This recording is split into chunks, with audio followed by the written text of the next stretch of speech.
Good evening, everyone, and welcome. Welcome to this webinar. We're going to give a couple of minutes or so, give a couple of seconds to those who are attending tonight who are still trying to log on. We'll start in about 15 seconds or so. Stand by, please. Stand by.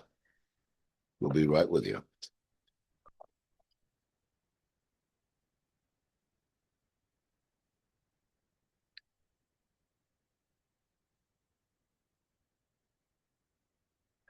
Good evening, everyone. I'm Leon Bibb, senior commentator at the NBC television station, WKYC. That's Channel 3 in Cleveland, Ohio. I'm your host tonight for this fifth annual Black History Month Brain Health Webinar series. Tonight's program is sponsored by the Cleveland Alzheimer's Disease Research Center.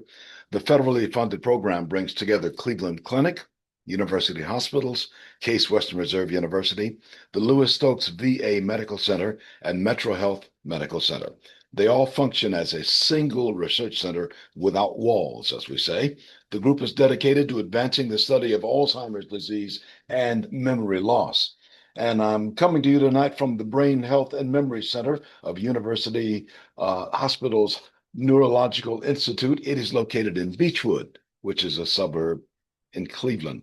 By the way, this is an interactive series, and we encourage you out there who are watching and listening to us to submit questions at any time using the chat or the Q&A features. And I'm asking that you in the audience submit your questions. If you indeed have them, submit them throughout the session, anytime in the session, and we will get to them as fast as we can later on. Tonight's discussion is under the title Brain Aging, Understanding What Harms and What Helps. We'll be joined by Dr. Chameen Castor. We're still bringing her in. We hope to have her shortly. But already with us, we have Dr. Keisha Sullivan and Dr. Michael Bubu. More on them in a few minutes. But right now, I want to bring in our colleague, Gordon Williams, who will deliver tonight's celebratory presentation. Gordon Williams was raised in Cleveland and obtained a Bachelor of Arts degree in psychology at Cleveland State University. He worked in research during his undergraduate years, working with Dr. Kenneth Vail, whose focus was on existential psychology research from 2014 to 2016. From there, Gordon went to University Hospitals in the Clinic Research Center as a coordinator. He then settled at the Neurological Institute Clinical Trials unit, where the focus was on stroke as well as brain health and memory. It is in this department that Gordon Williams continues to work. Good evening, Gordon. How are you tonight? Good evening. Colder than I thought. I was pretty sure that we were supposed to be in the 40s or something along those lines. Maybe wasn't today, but I was hoping it was going to be today. That would have been kind of a nice break. Yeah, spring is on the way, just not tonight. Well, Gordon, Gordon, what do you have for us? You've got about a 5 minute presentation or so. Tell us what you have tonight, and you may begin. Yeah, sure thing. Today we'll be over examining brain aging and just one understanding what harms and helps. So if you give me a second, I'll go ahead and share our presentation. One moment. Mhm. Uh,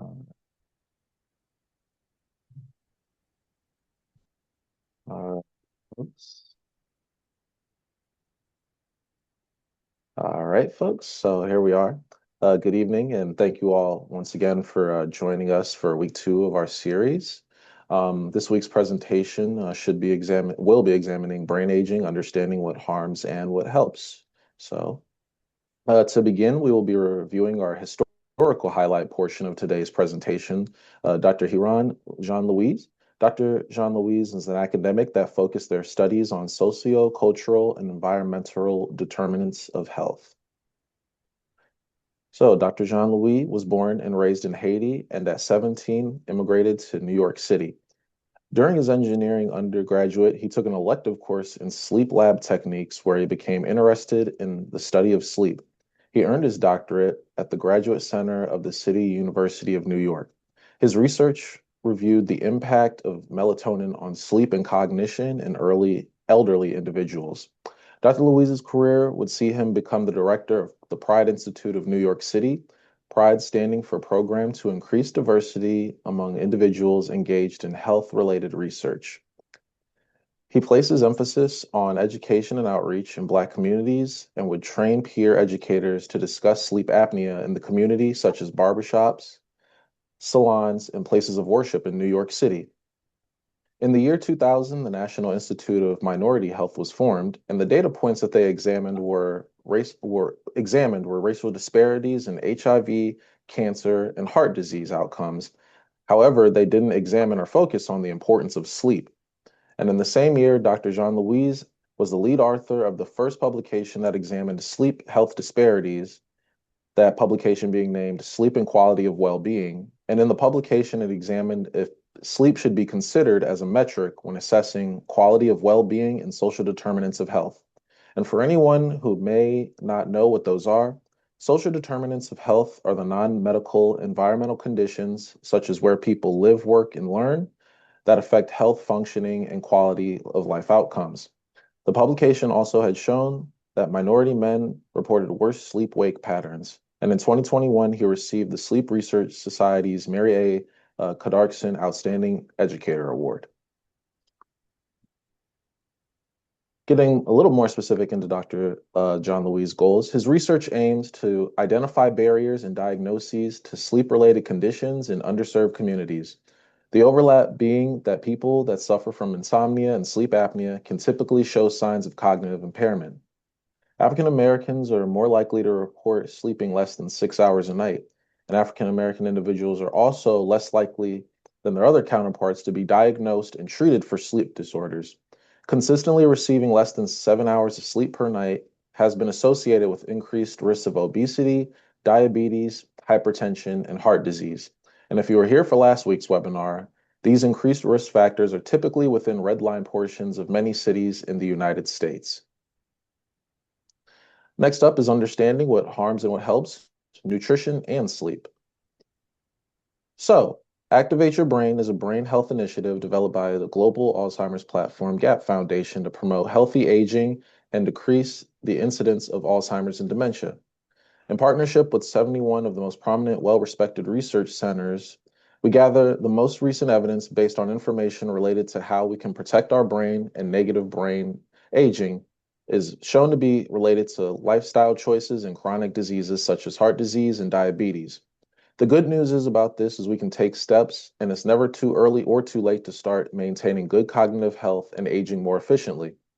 The 8 pillars are staying active, eating well, sleeping well, exercising your brain, connecting with friends and family, reducing stress, controlling risk factors, and getting involved in research. So, what is brain health and how do we achieve it? Brain health refers to the ability to remember, learn, and concentrate to maintain a clear and active mind. And today we'll be focusing primarily on nutrition and sleep.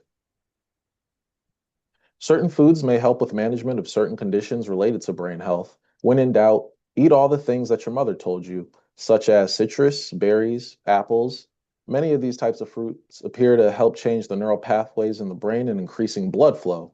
They also contain antioxidants that reduce inflammation that can help with reducing hypertension. A few vitamins that are known to promote brain health are B6, 12, and 9, and omega-3s in fish oils that decrease brain degeneration. Antioxidants help reduce neuroinflammation, which is involved with the pathogenesis of Parkinson's disease, Alzheimer's, and neural injury associated with stroke. Many of these vitamins and supplements are readily available in grocery stores and pharmacies. Some supplements available at these pharmacies and retailers have made the claims that the supplement is clinically shown to improve memory, but when examining supplements that claim to improve memory, please be sure to take a moment to review how the claims are tested and check with your healthcare provider as well. Now to just go over some brain functions that are supported by sleep. Deep sleep activates the lymphatic system to remove waste such as amyloid plaques and tau proteins in the brain. Amyloid plaques are abnormal clumps of beta amyloid protein that build up in the spaces between nerve cells in the brain that are a feature in Alzheimer's disease. Tau proteins can tangle inside neurons and lead to cell death. Sleep strengthens and organizes new memories and also boosts attention and problem solving. Think about your time in school. It was probably pretty difficult to get anything done or learn anything if you didn't get a good night's sleep, correct? Some of the short-term effects include poor focus, slow reaction time, and impaired learning. Long-term effects include Alzheimer's, dementia, and stroke. And some disorders that can impact sleep quality are insomnia, obstructive sleep apnea, and restless leg syndrome. Preventative care and diagnosis can mitigate some of the long-term health effects of poor sleep quality. An ounce of prevention is worth a pound of cure. Just briefly, I'll go over achieving a good quality sleep, and there are some steps that you can do that are listed here. Limiting daytime naps to 30 minutes instead of taking naps that are only about 30 minutes, and this can help improve mood, alertness, and performance.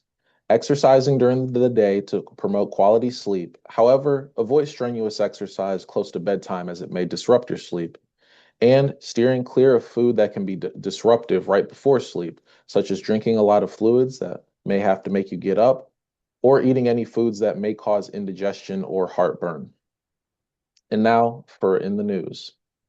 Recently, the FDA approved a GLP drug for obstructive sleep apnea treatment. And just in case there are some people who are unaware, obstructive sleep apnea is the most common sleep-related breathing disorder. People with obstructive sleep apnea repeatedly stop and start breathing while they sleep, and these breath pauses are known as apneas. This is more common for people that are overweight. I'm sure a lot of you have seen the commercials for it, but however, Zepbound is a GLP-1, which is a weight loss drug. And what it does is regulate blood sugar and slows digestion signals and signals fullness to the brain. The logic is that using the Zepbound will address the obesity and in turn improve the obstructive sleep apnea symptoms, which will result in better sleep. And that's today's presentation, and these are our sources listed here. I'd like to thank the Planning Committee with assisting with this presentation. And right now I'll hand things back over to Mr. Bibb. Thank you all. Many thanks, Gordon Williams. We appreciate your report tonight, and well done, and we appreciate it. Thank Let you. me introduce our guest tonight. Dr. Keisha Sullivan is with us, board certified sleep and family medicine physician. She's got an extensive experience diagnosing and managing a wide range of sleep disorders. She currently practices with Mid-Atlantic Permanente Medical Group of Kaiser Permanente in the DC metropolitan area, providing comprehensive sleep care for conditions including obstructive sleep apnea, insomnia, hypersomnia, parasomnias, and sleep related movement disorders. And by the way, I'll tell you that Dr. Keisha Sullivan completed her sleep medicine fellowship at Case Western Reserve University, University Hospitals of Cleveland Medical Center, following a residency training in family medicine at UH Regional Hospitals. Dr. Sullivan earned her doctorate of osteopathic medicine degree from Philadelphia College of Osteopathic Medicine.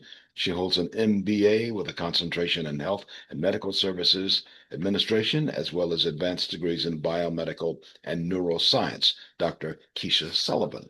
Also with us is Dr. Michael Bubu. He's a director of the Aging Research and Sleep Equity and Dementia Prevention Program at NYU. That's New York University, as well as Associate Clinical Core Leader of the NYU Alzheimer's Disease Research Center and core investigator at the NYU Institute of Excellence in Health Equity.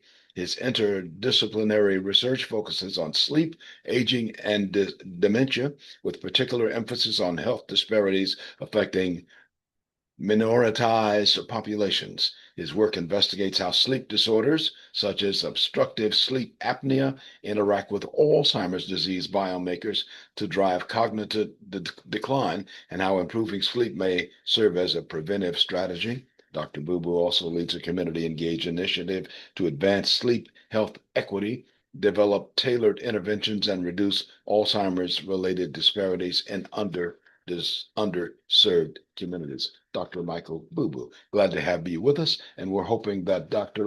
Chameen Castor will be able to join us. She's trying to get online with us right now. We're having some difficulty, but perhaps she will join us. Let's start with you, Dr. Bubu.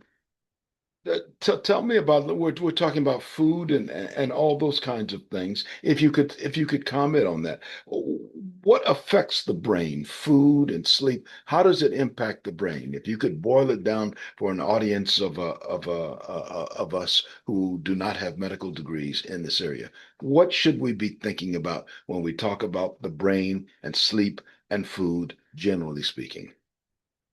Yeah, thank you very much for that introduction.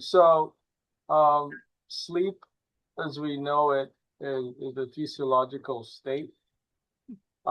Many of the anatomical elements that regulate sleep and wake are impacted in neurodegenerative disorders like Alzheimer's disease. So we know of the fact that people with neurocognitive disorders, more likely they would have sleep problems because the sleep-wake cycle, the sleep-wake control areas are impacted during those neurodegenerative processes. But what we now also are learning is that sleep problems can also precede the onset of neurocognitive decline and neurodegenerative problems or dementia as a whole. And so what we're seeing to be the link is that sleep is very important for memory consolidation. Mm-hmm. So when people are not sleeping properly, then they will have problems with consolidating their memory or remembering things. We understand also that sleep is, especially when we look at other sleep disorders, they can impact brain clearance mechanisms. So what do I mean by that? We have, just like in the circulatory system where we have the lymphatics that help clear some debris, in the brain, we have what we call the glymphatic system. And so what we've seen is that in a particular, stage of sleep, which we call the deepest stage of sleep, when we look at the EEG, we see very slow waves. They're called delta waves, so we call it slow wave sleep. During that stage, the lymphatic system is actually very active. It helps to clear, and what we believe it does, it helps to clear some of these brain toxins and some of the things that the pathology like amyloid or tau tangles are probably cleared during that deep stage of sleep. We also know that sleep impacts neuroinflammatory processes, right? Stress can impact how you sleep. When you have inflammatory cytokines, they can also impact and cause different other conditions, impact your cardiometabolic health, impact your vascular health, impact your immunity. All of these ultimately can also impact, your cognitive health and your brain health. Dr. Boo Boo, we're going to come back to you, but I want to bring into the conversation Dr. Keisha Sullivan. Dr. Keisha Sullivan, if you would unmute, we would Yes. love to hear from you. You've heard what Dr. Boo Boo is talking about, and I'm assuming that you can say amen to some of the Yes. that Yes. that he can say. What happened? Why do we need sleep? What happens when we sleep? Yes. So basically, when we sleep, our sleep controls our metabolism and hormones that are released that help regulate our mood, helps regulate our energy, our circadian rhythm, our metabolic system. And when we don't get good sleep, then to make a long story short, we don't perform the way we're supposed to. Our bodies can't do what they're supposed to. So, and we want that body to perform. Now, I know you're not skilled in dietary stuff, but, and we won't go deeply into that unless either one of you wants to. But Mhm. but if we eat things at night, does that have an impact on our sleep? Or if we don't eat at night, does that have an impact on our sleep? I'm sitting here at 6:20 Eastern Standard Time with a cup of coffee, which I'm feeling maybe I shouldn't drink this coffee this late at night. Yes. What do you think? Yes. Oh, so nutrition definitely plays or has a part in sleep, right? As you had mentioned, caffeine, drinking caffeine too late at night can keep us awake, make it difficult to fall asleep. Alcohol affects our deep sleep and our REM sleep, and it can cause us to wake up multiple times in the middle of the night. Sugar can also increase or spike our blood sugar, and then we wake up hungry. So it's very important that we are mindful of what we put in our bodies and at what time we're putting it in our bodies. I understand. I understand. Dr. Boo Boo, let me ask you, what are some common sleep disorders that often go undiagnosed or untreated in Black adults? I mean, I think it's most sleep disorders. So obstructive sleep apnea is a key one. And this is a disorder where there's, you know, there's obstruction. So there's breathing cessation that occurs during the night. There is restless leg syndrome. Here there's a lot of, movements of the limbs that occurs at night and some restlessness that's associated with that. There's insomnia. We could also have a combination of obstructive sleep apnea and insomnia. Um, Basically, these are very common sleep disorders that can impact all racial ethnic groups, but mostly underdiagnosed even in Black population, as Black population bear a higher burden of these disorders.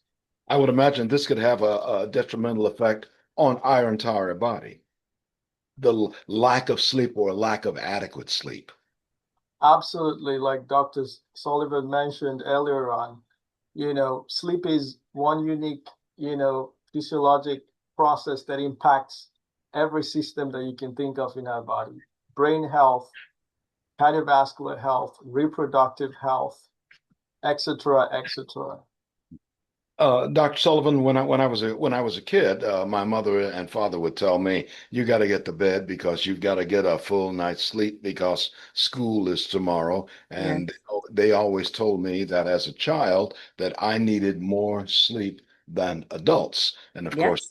I disputed that at the age of 10. I wanted to stay up all night like my parents. Speak to that. Speak to Mhm. how much sleep do we need? How much sleep, generally speaking, does a child need? How much sleep does an adult need? Especially Yes. we're dealing mostly with adult situations right now regarding Alzheimer's and other brain fogs and things like that. How much sleep do we need as adults? Well, as adults, 7 to 8 hours, although that is considered an average. Some people can function off of 6 hours, although more is recommended. And some adults need about 9 to 10 hours of sleep to function. In regards to children, it definitely varies depending on the age range. Um, Infants, toddlers, they need at least 10 to 12 hours of sleep per night, including naps. And then as you age, that number decreases, with teenagers usually needing somewhere between 9 to 10 hours, which a lot of teenagers, most teenagers, are not getting. So it's very important that we're mindful of how much sleep that is needed every night, because um, it affects our entire health.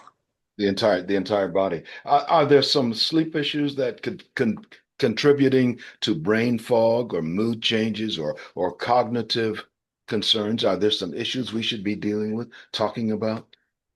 When you say sleep issues, do you mean so I Uh, mean, um, I should say common signs. Are there some common signs of sleep issues? oh, definitely. What should we be So looking for with our partner, with granddad or with grandmother or with the children or whomever?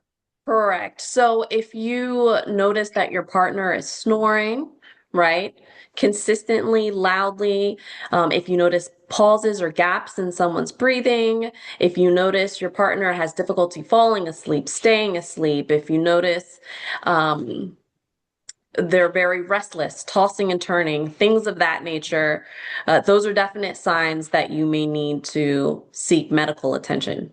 Mhm, mhm. Dr. Boo Boo, you are the Director of Aging Research and Sleep Equity and Dementia Prevention.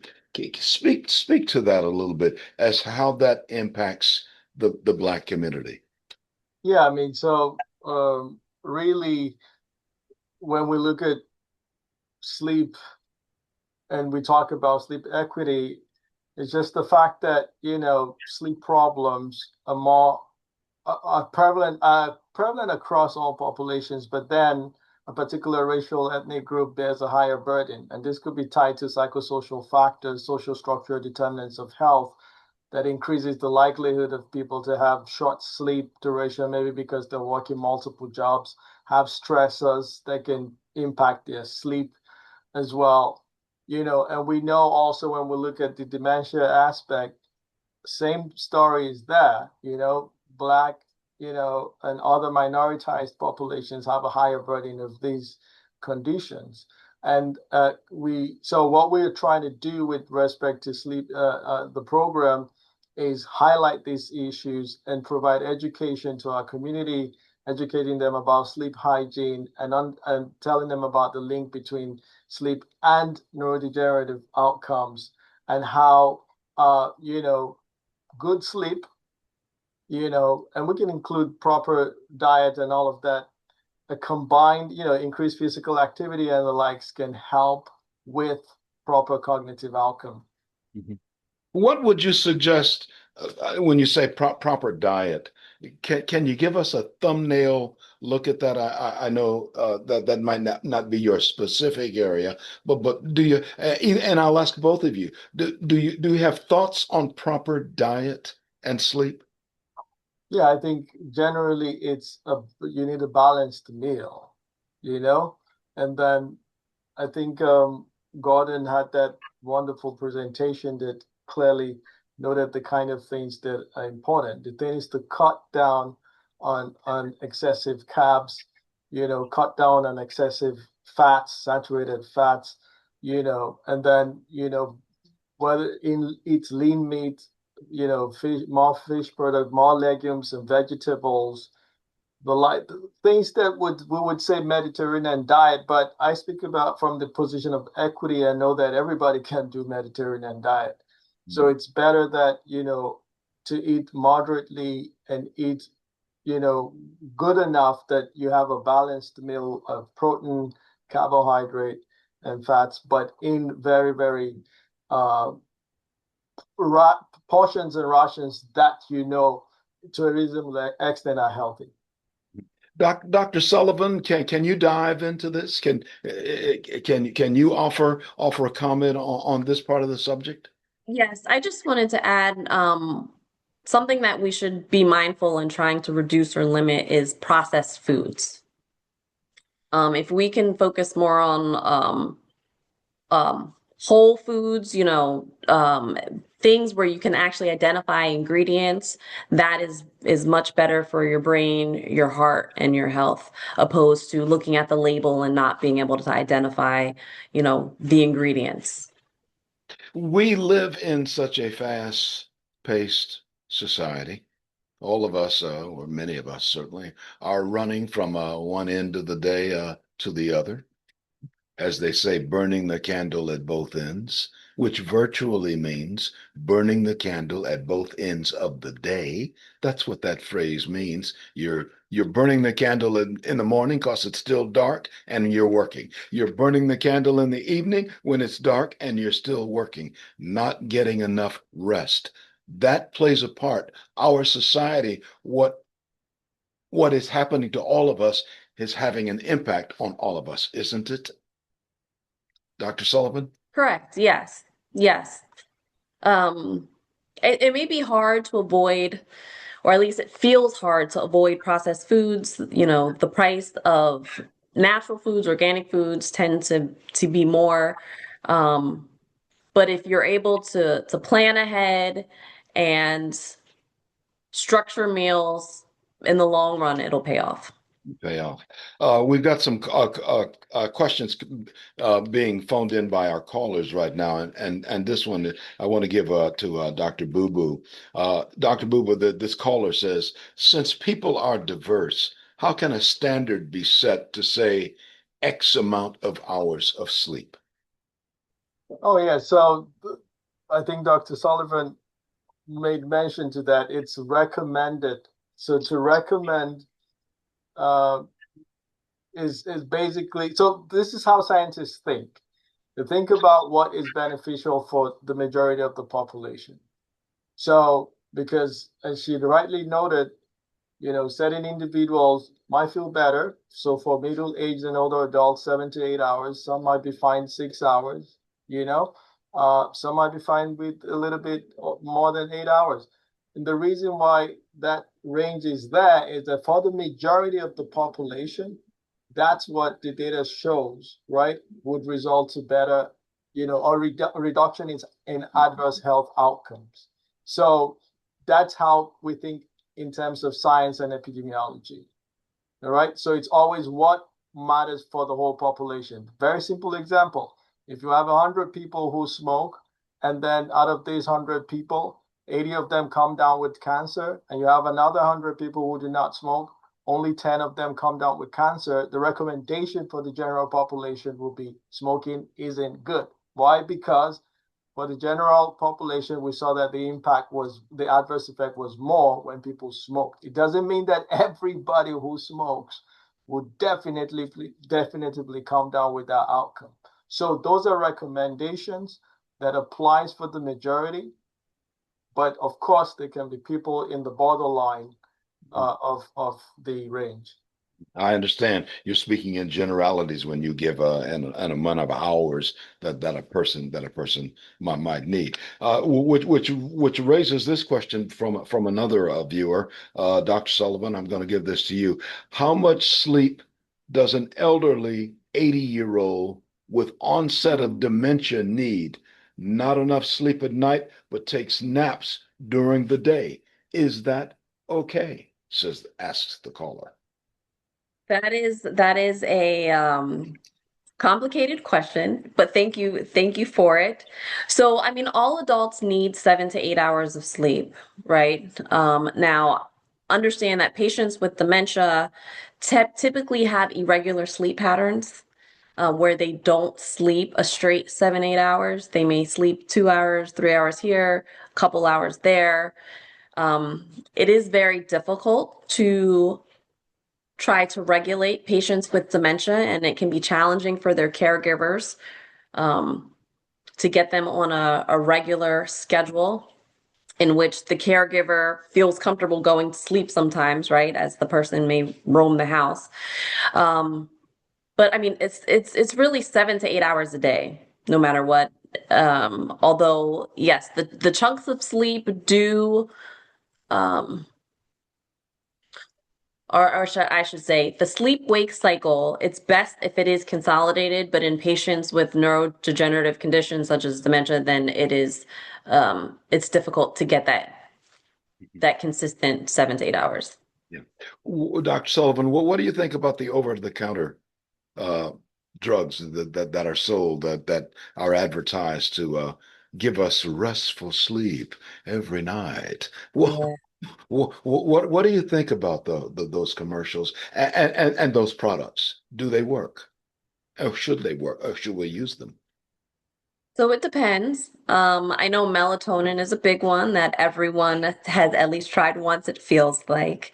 But melatonin is really best used for patients who have what we call circadian rhythm disorders, where they either go to bed too late or go to bed too early. They're not meant to be taken as a sedative or to be taken as something that helps you fall asleep immediately, but it is advertised as such. It does benefit some patients taking melatonin, but we do worry, especially at the levels available over the counter. Some of those levels are way too high than what we actually need. And the concern is if you take those medications consistently, then your body will not produce or stop producing its own melatonin. So it's really best to talk to your healthcare provider about taking over-the-counter supplements. Yeah, yeah. Dr. Boo Boo, when I go to sleep at night, I have a cell phone, which most of the world, well, much of America certainly has. Much of the Western world, industrialized world, people have cell phones. All of them. My cell phone is not in the same room as I am in the bed. Good thing. Should I keep my electronics away from me when I go to sleep? Either one of you, Dr. Boo Boo, you want to try that one? Yeah, absolutely. You should make your sleep time or bedtime, really rest time. And do away with anything, cell phone, TV, noise. So you have to think about what happens with sleep. as your body begins to wind down. So all the things you need to do is to help it wind down. So when people are going to during sleep, stage 1, 2, or 3, you have a slowing down metabolic processes, temperature drops. So when you look at that, you know that to help that, you need to regulate the temperature around where, if you have the opportunity to, right, lower the temperature so that it's not like that hot or too cold. You want to make sure it's quiet. You want to make sure you're blocking lights from coming in, because light influences, your sleep-wake cycle. And so the phone is a big source of light. It's a big source of distraction. So it's very important that we actually put all of those things, like you do, which is wonderful, in another room, and remain in our bed without those distractions. We've got a viewer here who says, does getting consistent 7 or 8 hours of sleep at night help prevent dementia? If we sleep well, can we hold off dementia? What do you Um, think? Either one of you. I guess somebody's looking for a Yeah. guarantee. They So won't get this dementia. is So I my go to point. sleep. I can. So the answer is your risk will be significantly reduced. All right. So we all have a baseline risk of whatever we don't have, right? Of an outcome. The issue is, what are we doing? So a combination of environmental factors, behavioral factors, or genetic predisposition would either increase our risk or lower that risk. So if you sleep the recommended hours consistently, you're doing what you need to do, your risk is significantly reduced. Dr. Sullivan, take a stab at that. Give us your thoughts on that. I was actually going to second what Michael said, as he spoke earlier about what happens during sleep, especially deep sleep and REM sleep, and how our brain removes plaque, right, during those sleep stages. So that's why it's important that if you can get that consistent 7 to 8 hours, you increase your chances of going into deep sleep or REM sleep when those processes occur. Take me deeper into that. You said that the brain can reduce plaque. Plaque on the brain. Well, that's what I mean. Plaque on the brain. On the brain, yes, That's what which, I'm not talking about on the teeth or anything, but yeah, yes. on that's another Yes, show. we call it amyloid plaque on the brain, which can end up leading to Alzheimer's. Yeah, Yes. and blockages in the arteries and other vessels in the brain is what we're talking about, right? Well, Sleep. that's a little different, but in regards to the plaque in the brain, then yes, that gets removed from it. When you're talking more vascular of blood vessels. Yeah, uh-huh. Yes. Yeah, Mhm. yeah. And doctor, while I got you here, is there a specific magnesium to help with sleep? This is from a caller here. You know? Yeah, no, that is a great question. So there are multiple magnesiums that are on the market: magnesium citrate, magnesium oxide, magnesium glycinate. I prefer recommending magnesium glycinate for sleep. Mhm. Um, it tends to work a little better than some of the other magnesiums. And these are where do you get these? These They're mag over the counter over the supplements. counter? Yes, But consult with your physician, I would imagine, is always. everything we're talking about tonight, consult with your physician. Correct. Yes, always consult with your physician.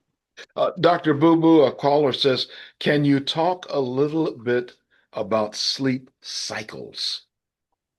Yeah. So, so with respect to sleep, there is really broadly, we say there's the non-REM sleep, which is the non-rapid eye movement sleep, and then there's the rapid eye movement sleep. So with NREM, which is the non-rapid eye movement sleep, you have 3 stages. So that's stage 1, stage 2, and 3. Now, each of these stages are unique, have very unique characteristics, with respect to that characterizes those stages, whether it is in terms of what happens or what we see physiologically. So, for example, stage one is that stage one NREM is that stage where people are just about to fall asleep.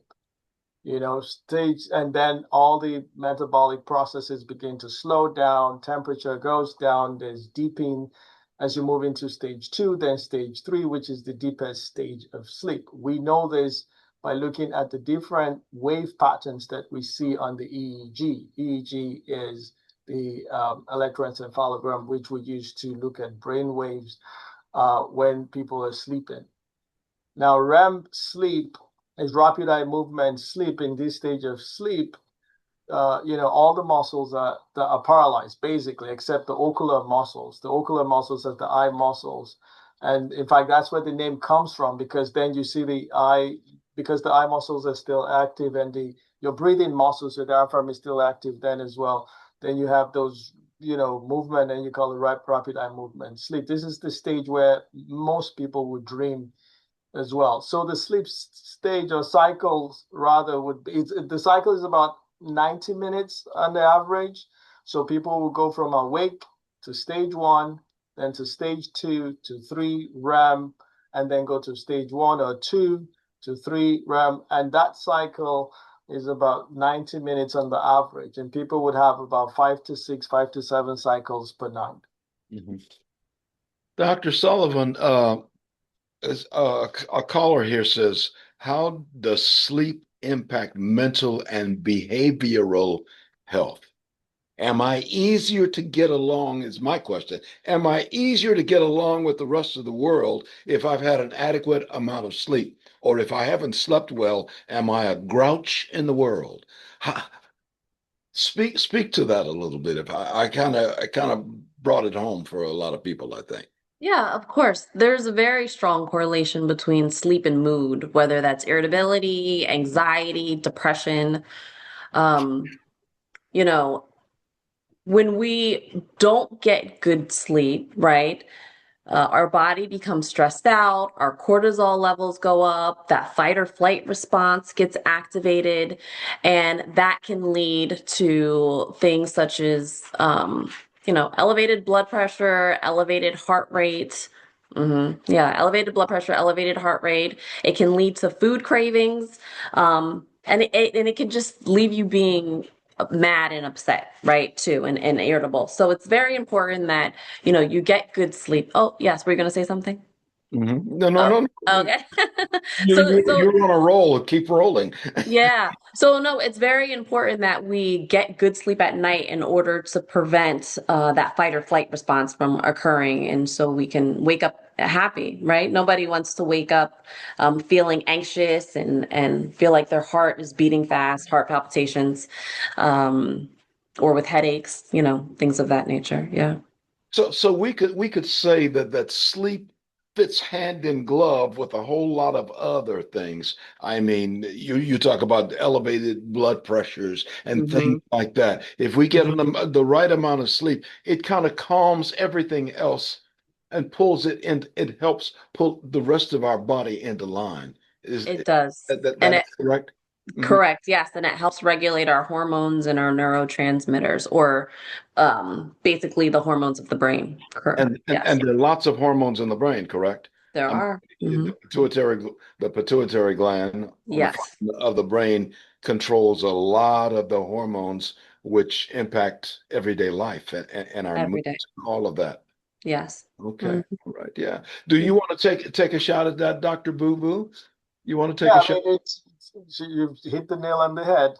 Yes, sleep is so critical and important in this difference, and that's why it's the need, or its architecture varies across all ages. And I remember Dr. Sullivan walking through the various requirements. So yes, during sleep, for example, the reason neonates would sleep close to over 20 hours or 18 hours a day is because growth hormone is released during that period um, uh, as well. And then they spend a lot of time in deep sleep relative to other as people age, the time need for deep sleep is reduced. in deep sleep, there's so many other processes, whether it's metabolic processes, restorative processes, memory consolidation processes that are also tied to hormonal, neurohormonal or protective hormonal releases that occur during sleep. So this is so important. If people are stressed, they have high levels of cortisol, then there's a lot of inflammatory cytokines in the system can impact your sleep. High levels of cortisol would impact, a lot of other things that can affect your blood pressure, affect your diabetes levels. So, but if you sleep well and you have growth hormone release, then growth hormone is insulinemic. So it helps insulin out in the system, would clear your blood, send your blood sugar into the cells. But when there's stress and there's no much sleep, that people are sleep deprived, then you have high cortisol level that will cause, which is anti-insulinemic. Insulin is that hormone that helps to drive your blood sugar into the cells. And then you have glucagon out there that will push those sugar levels high. So, and again, this cycle of problems that Dr. Sullivan and yourself even have mentioned will continue. So yes, sleep is important for various hormonal processes. Dr. Boo, tell me about sleep apnea. Gordon, earlier in our webinar, talked about sleep apnea. I want you to talk about what is sleep apnea and what brings it on? Yeah, so I think we mentioned it earlier. Sleep apnea or obstructive sleep apnea is a sleep disorder that is characterized by cessation of breath, all right, or breathing during the night. And this is usually because of obstructive events that occur.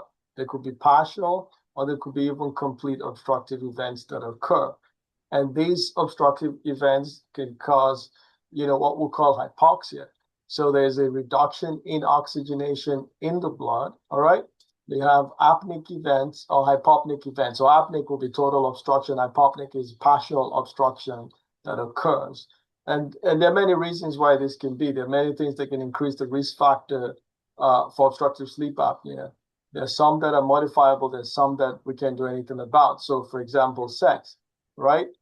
Males are more likely to have a higher burden of obstructive sleep apnea. But when we look at setting specific sleep stages, females are more likely to have more severe obstructive events during REM sleep. So there are also sex effects there that we see. So people would typically, because of the obstructive events that occur, might snore and snore very loudly because of the obstruction. They have increased fragmentation of sleep, because they can gasp and wake up multiple times during the night. And so basically that's really obstructive sleep apnea. There are other physiological processes that take place, whether, there's high arousal or ventilatory effect, airflow, and all of that stuff. But the main thing is the symptom that people will be looking out for typically will be loud snoring, gasping for air during sleep, indicating obstructive events, and increased sleep fragmentation as well. These are the core symptomatology that characterize obstructive sleep apnea. Dr. Keisha, you deal with diagnosing and managing a wide range of sleep disorders. Dr. Keisha Sullivan, where does one begin? Let's say one has a sleep disorder, or the partner says you've got a sleep disorder. You need to see somebody. You need to do something. What's the first step that person should be thinking about? Talking to your primary care doctor, telling them your symptoms. If your primary care doctor feels comfortable proceeding with ordering a sleep study or maybe trying certain sleep medications, then they'll do that. Otherwise, they may refer the patient to see a sleep specialist. There are supplements that are advertised, Dr. Sullivan, as helping with memory problems. Can you speak to that? Some of the supplements, do they work with memory, or do they work with helping people find sleep? Maybe Michael or Dr. Boo Boo is more would want to speak on this. Um, we'll bring him in. We'll come back to you, Doctor Boo Boo. Tell me about the supplements. Do they the advertise with memory problems and sleep disorders? Do they work? Do they really work?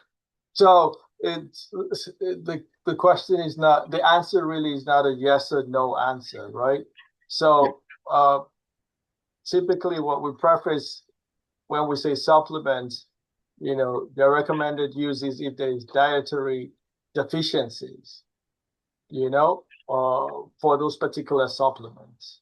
But yes, there are supplements that can be tied to various, metabolic or pathophysiologic processes that, could include, nerve growth, nerve stabilization, cytoskeletal neuronal stabilization, and the likes, right? And we can link them to how they can possibly impact cognition. Uh, so, so some people would say it works for them. Some say it doesn't work for them. I think the real counsel is, if you decide you're going to take supplements, you have to contextualize, look at your condition. Maybe you have multi-comorbidities. You have to think about some of these supplements might interact with medications that you're already taking. Some of these supplements, uh, you may not actually need them because you're not deficient in the vitamins that you're trying to take. And you may become now at risk of overloading yourself with certain vitamins. But so generally, what I tell people is that these supplements or whatever is being sold really out there, they do not over the counter, they do not undergo very rigorous clinical trials, so that we can't link a causative mechanism directly to neurodegenerative processes or cognitive outcomes. But talk to your provider, and and see whether if you're going to take this, make sure there's no interaction with the medications that you want to take, and take one supplement at a time, so you can actually be able to identify if one is working or Yeah. not. Okay. And of course, all of this, both of you, all doctors, all of this goes back to talk to your provider, talk to your personal Right. physician that you Yes. deal with. We're not diagnosing people here on the webinar. We're not treating people on the webinar. We're just giving an idea of what they should be looking at. This is a question from a caller, and I don't understand this GLP. You may. How does GLP-1 help improve sleep apnea? What is GLP-1? Yeah, so GLP-1s are medications that basically affect your appetite, um, or suppress your appetite, and they usually come in the form of an injection. There's multiple GLP-1s on the market. If the caller or is specifically referring to Zepbound, you said how does it affect the weight loss, or how does it Yeah, affect? Zepbound. Yeah, the I think one of somebody has mentioned Zepbound. Yes. So Yeah. Zepbound is one of the GLP-1s that's actually has the same active ingredient as Mounjaro that is on the market. Um, but all GLP-1s help with weight loss. And the reason why Zepbound is marketed towards sleep apnea patients is because the pharmaceutical company did the research to prove that weight loss reduces the severity of sleep apnea. I cannot say that Zepbound in particular is the only drug that will reduce the severity of sleep apnea, but I think any weight loss will help with reducing the severity of sleep apnea. Okay. All right. Well, and there's a term in baseball. We are rounding third and heading home now. We're down into our final 5 minutes or so of this webinar, and I appreciate you being with us. But I want you to take a minute or two. About each of you take about a minute or so, and we'll begin with you, Doctor Boo Boo. If you could just sum it up for us, give us a final thought on everything that we've been talking about and what you think you want to leave us with. Yeah, I think that it is important, to, in quote, engage in healthy lifestyle activities. So there's a recent trial called Fingers, that looked at all of this, a combination of healthy lifestyle habits that included sleep, diet, physical activity, nutrition. A combination of this, you had people that were putting those on, and then you had people who necessarily did not, just went about doing whatever they wanted to do it doing. And the outcome was the individuals who were engaged in physical activity, preventive measures for vascular health, good sleep, nutrition habits. In this particular trial, I think it was the Mediterranean diet, it showed that it was preventive of prospective or future cognitive decline or dementia outcome. And that's really powerful.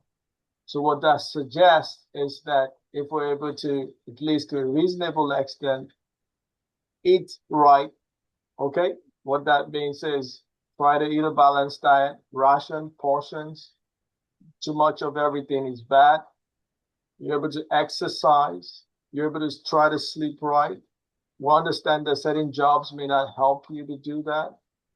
But whenever you have the time, sleep, because, we've even seen that catch-up sleep helps. That's what the data also shows. So when you combine and live a healthy lifestyle, you will prevent not just cognitive outcomes, but you will prevent other adverse health outcomes.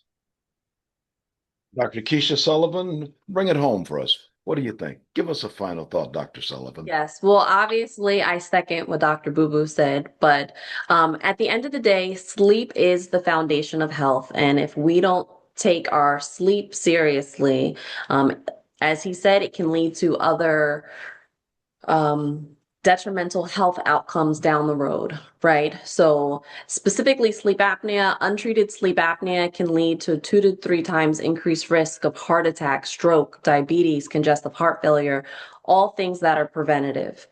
I just think we need to be more serious about our sleep. We commonly hear, at least growing up, the phrase, "I'll sleep when I die." And and I'm sure you heard that too, right? Yeah, I'll sleep when I die. But in reality, though, you are setting yourself up. And, in order to have a long, healthy life, we all need sleep. So mother and dad were right when they told me, Leon, get up there and get in that bed and go to sleep. They were right. That's right. Right. Okay. I That's right. appreciate you both being with us. But just stick with us as we have a couple of final words here. I want to tell our audience thank you so much for being with us. That brings us to the end of tonight's webinar. Please join us next week for our discussion entitled Enhancing Brain Health, Addressing Psychosocial and Cognitive Stressors in Special Populations. It's going to be hosted by Imani Capri. This session will explore how psychosocial and cognitive stressors such as financial challenges or racial trauma can affect cognitive health. It will highlight why Black representation in research is essential to understanding these impacts and discuss ways and members of the Black community what they can do to reduce the risk of cognitive decline and promote good brain health. That's this time next week, 6 o'clock Eastern Standard Time, a week from today, this Thursday. By the way, all these webinars are recorded. Links to the recordings will be emailed to registered participants after each session. Tonight, you will receive a feedback survey by email. Please complete the survey each week, even if you're viewing this webinar as a recording. It helps us program for the future. I want to thank our guests, Dr. Keisha Sullivan and Dr. Michael Boo Boo, as well. I want to thank our staff tonight, Gordon Williams, and our line producer, Lindsay Powell Campbell. We thank her for keeping us on time and keeping us in the right place and taking our calls from our viewers. And I want to thank our executive producer, who is Susie Sammy. I'm Leon Bibb. Good luck, be well, take care, and thanks again to our wonderful 2 doctors who have helped me find a good night's sleep tonight. That's the plan. So long, everyone, and good night.